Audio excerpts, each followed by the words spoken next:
Welcome back mga katambalan, mga hot topic and issue pag-usapan natin. Update po tayo kay Alden Richards, kung saan nga po ay napaka-busy ngayon nitong si Alden. At dahil nga po rin sa pag-aaral nitong si Alden bilang isang piloto. At sa post nga po ni Alden sa kanyang social media account, makikita naman po na nagkaroon ng dinner itong si Alden kasama nga po ang family 4 person kung saan ay kumpleto nga po sila at masaya na kumakain. At makikita rin yung post itong si Alden na may isang cup of coffee kung saan nga ay iniinom itong si Alden.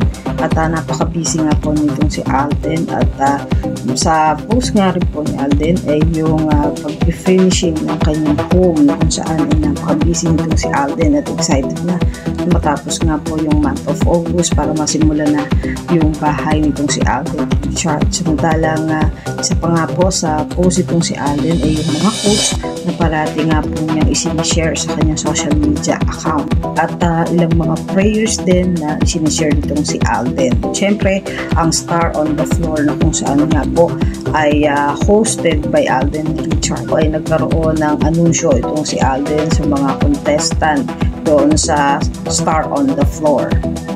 At talaga namang napaka-busy nga ngayon ng schedule ditong si Alden. Yan po yung mga update natin ngayon kay Alden. Kaya mga katambalan, ano ang masasabi nyo? Mag-comment lang sa comment section at pag-usapan natin. Yan ang mga hot topic and issue dito lamang sa Tambalang JK.